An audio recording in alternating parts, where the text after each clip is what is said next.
Well, I'm 8 days before surgery, and I think it's finally hitting me. It's hitting me that this is it's a really big deal.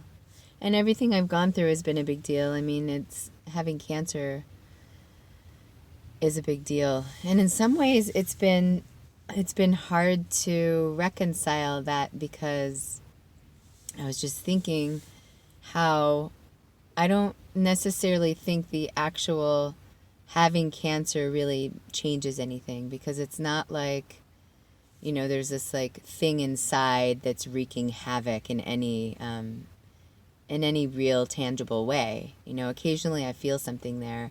It's more of this concept, having cancer and then all the things that go along with it. Like I've heard and I guess to some degree experienced that having cancer can make you more tired. But, other things can make you tired as well, like adrenals that are shot, not getting enough sleep, getting older, not exercising right. I mean, all these things can make you tired. So to say that, it's the cancer that's making me tired, it's really hard. It's really hard to put your finger on exactly the effects that cancer's having. But um, now that I've been dealing with this for a year, I can see it's really all the ancillary things that are difficult with cancer. Like right now, I think this is probably the first time in a while, there, my phone is sliding, um, maybe at all, that I've really felt the emotional impact of having cancer. Um, it's like I feel like I can grit my teeth and bear just about anything. I mean, even getting through labor. I was in labor like 22 hours or something like that. I mean, that's one of the most intense, painful, amazing experiences ever. And it's 22 hours or 12 hours or for some 2 days. Now it's like a year of dealing with all the stuff having to do with cancer. And at first, one of the hardest things for me was the way that it impacted my exercise life because I was just felt so.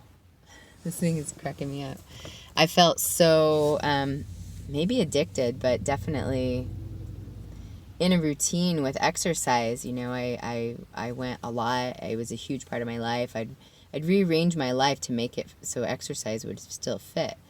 And then the financial strain became apparent after a while, after the money that I had saved and had donated and had sourced for myself outside in the world of people generous enough to give financial assistance to people going through cancer.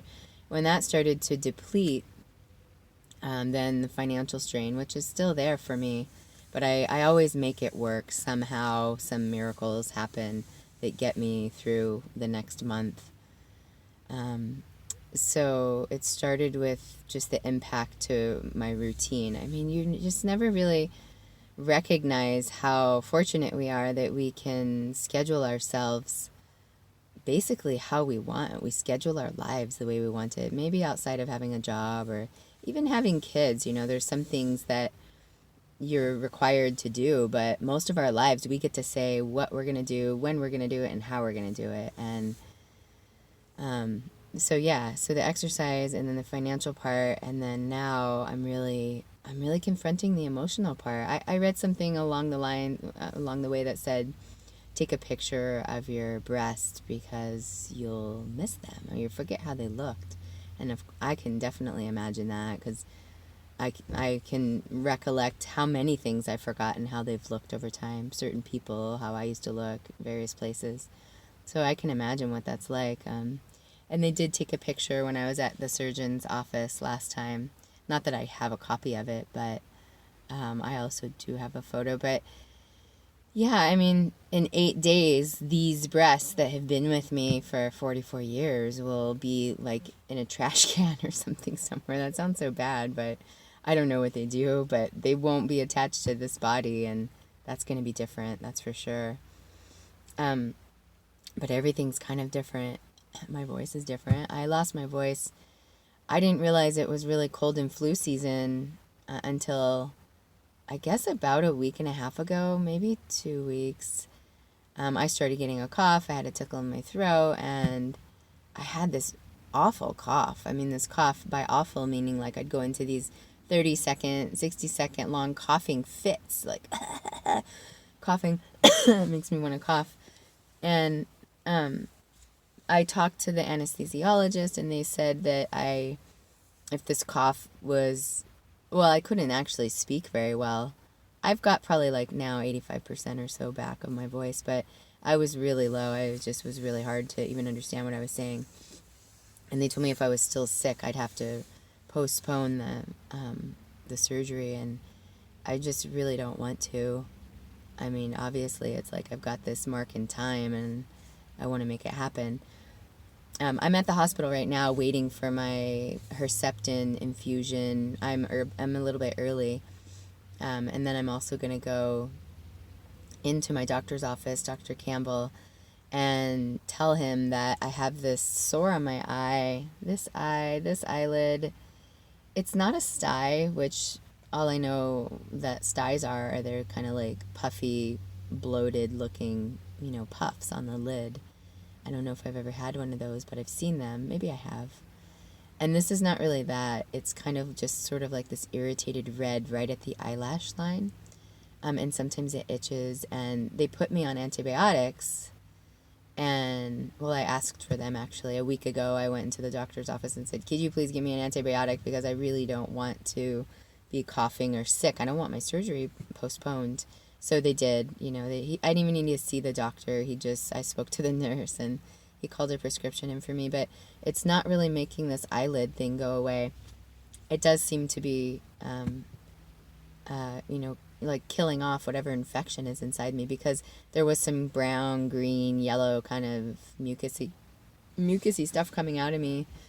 So I'm assuming the antibiotic took care of that. I mean, I did a whole host I was doing throat sprays and oregano oil and wellness, and I went and spent $100 on health, whatever concoctions at the store to try to give me what I needed, and it just wasn't going fast enough, which was the case for me with dealing with cancer treatment. So I went in and I got the antibiotics, but the eyelid thing's not going away, so I'm going to go in there and mention that. And then I'm also going to mention that when I was away a few days ago with my daughter and my boyfriend, I've been purposely coughing up, whatever like mucusy stuff is inside, because I want to get it out. And there was some blood in it, and I just, gosh, it's so weird the way things work sometimes. I had just read a text from somebody who said that they lost somebody in their lives, that somebody died, their relative died, and they were expecting it. It was a long time coming.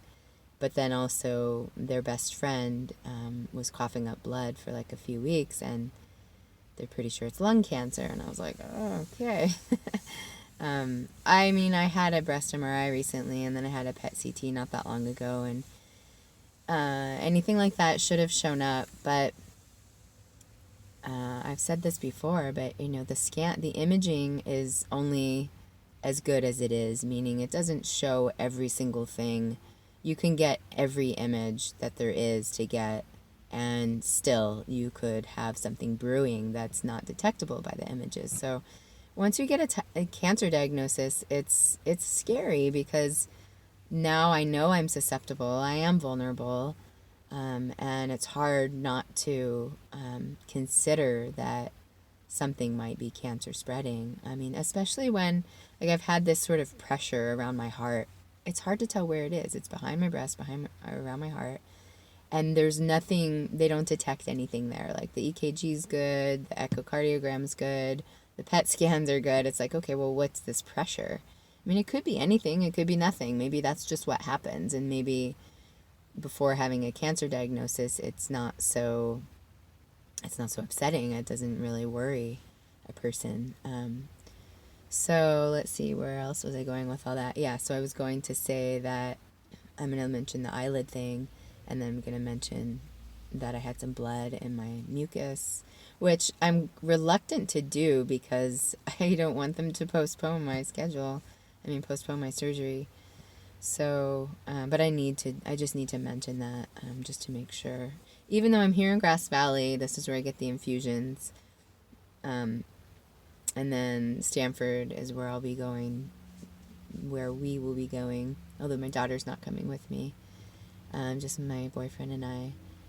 I'm going to Stanford to have the surgery. So, yeah, another thing I wanted to share was that I'm going down on Tuesday, and the surgery's on Wednesday, and Thanksgiving's on Thursday, and I purposely wanted it around then. Yeah, for reasons that are personal, I guess. I'll just say I've studied Vedic astrology for a long time, and I use the position of the moon because this is something that I pay attention to and believe in my life. I look at where the moon is in the sky and what sign it's in and what aspects it has and what lunar phase it is so that it can be a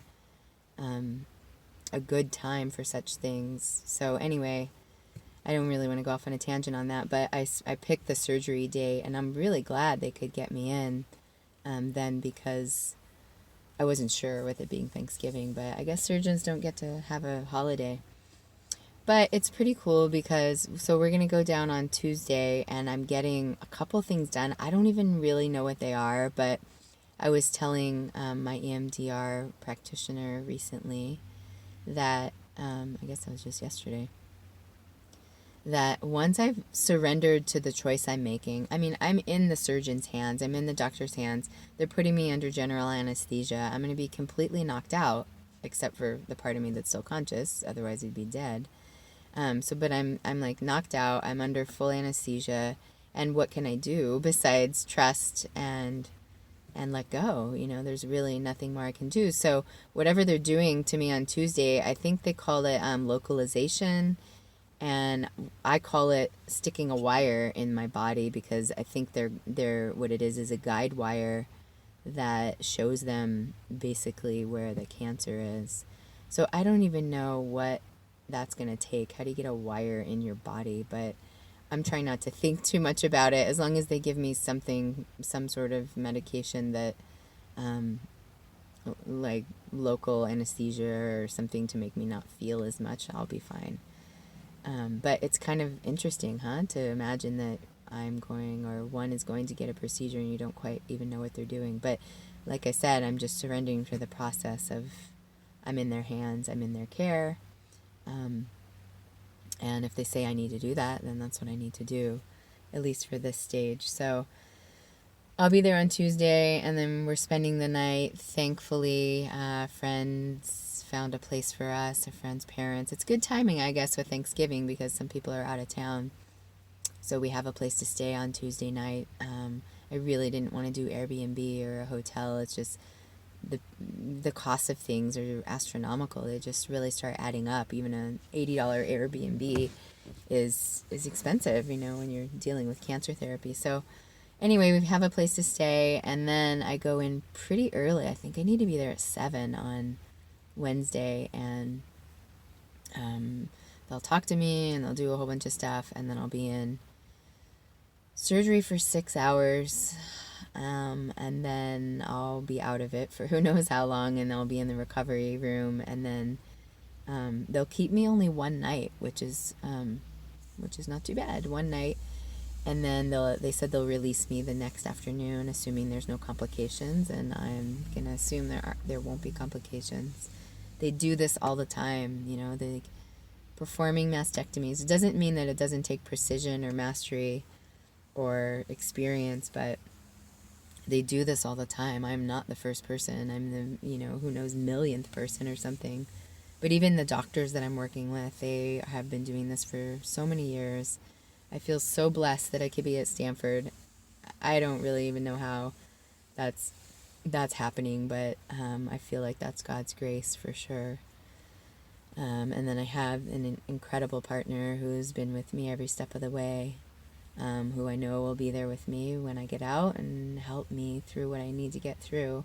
And then we'll be driving home on Thanksgiving Day, which it almost brings tears to my eyes. It brings tears to my heart, although they're not coming out in my eyes. But it's pretty beautiful to know that I'm I have a lot to be thankful for. And driving home on Thanksgiving Day after a mastectomy is, yeah, I don't know, somehow symbolic or something.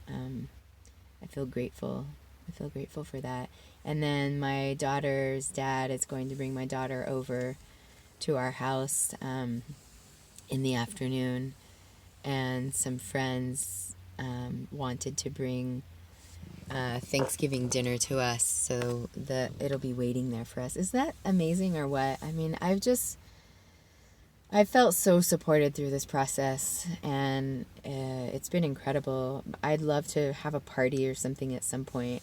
What I'd really love is, like, I'd love to have a big old fat party and have it catered and invite every single person that's helped me through and everybody that they love, and just have a celebration of life in some beautiful place. It doesn't have to be like all that, but I'd love to just fully cater it in a way that allowed me to really give back to all the people who've supported me through this process. And I still have a ways to go, and I tell you, like, I can't even believe, I mean, did I say in a video about 3 weeks ago I applied for a job?